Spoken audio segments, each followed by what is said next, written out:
Abordons maintenant le ministère spontané. Qu'est-ce que spontané? Non pas un ministère organisé, mais un ministère spontané. Quand c'est ainsi, vous avez seulement besoin d'être, et cela devient évident. Est-ce que vous comprenez cela?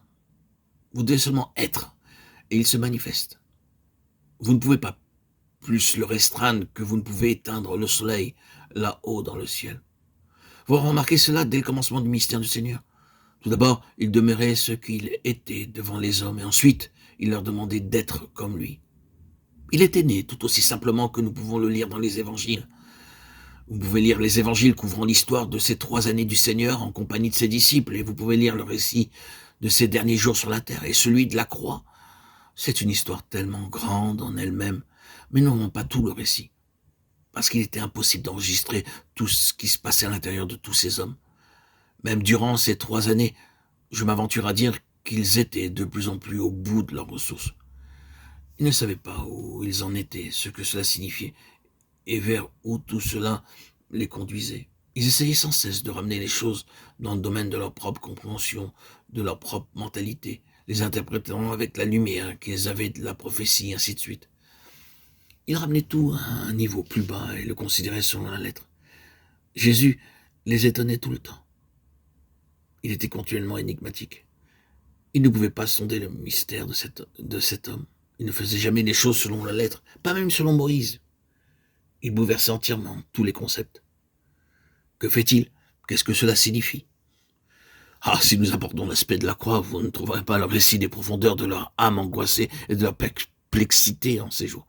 Vous pouvez simplement comprendre cela à partir de votre propre expérience. Et quand le Seigneur commence à faire ces choses-là, en vous mettant à nu ce qui se trouve en vous en profondeur et réfutant toutes vos attentes, paraissant aller entièrement à contresens par rapport avec ce que vous seriez en droit d'attendre de lui, il ne fait pas ce que vous espérez. Parfois vous êtes dos au mur à cause des interventions répétées du Seigneur contre vous.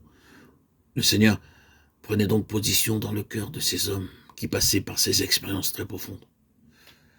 Ensuite, par ces hommes, il avait établi des églises, des compagnies de croyants, pour que tout alors puisse commencer. Il y a une espèce de discipline et de formation qui appartient à la vie corporative. Lorsque vous cessez d'être une unité séparée et que vous vivez une vie liée et en relation avec d'autres croyants pour vivre cette vie corporative, une vie céleste sur la terre. Le Nouveau Testament montre que ce n'est pas n'importe quoi ni une chose facile. Vous pouvez penser que c'est une chose très exquise d'être dans une assemblée. Mais ce n'est pas toujours ainsi. Cette assemblée peut passer par quelques douloureuses expériences. Il y a quelque chose qui survient, une œuvre de Dieu qui se fait. Et c'est parfois si profond et si terrible que vous ne savez pas ce que cela signifie pour le Seigneur. Nous enregistrons tout cela. C'est une voix profonde, une voix de souffrance. Nous souffrons ensemble comme une assemblée. C'est une souffrance corporative, un travail corporatif. Ainsi, ces églises étaient amenées à l'existence. Elles passaient par tout cela.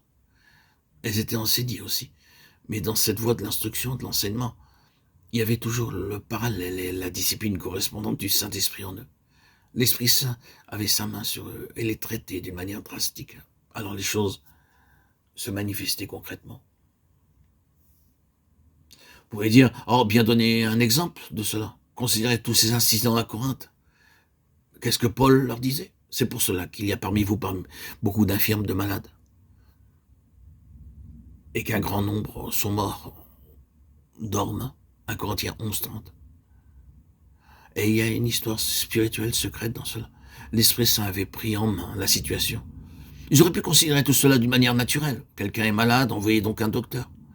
Mais attendez une minute. Est-ce qu'il ne peut pas y avoir un facteur spirituel lié à tout cela? Est-ce que le Saint-Esprit n'a pas quelque chose à faire dans cela? Paul dit oui. Cela ne signifie pas que tous ceux qui sont malades sont des délinquants spirituels.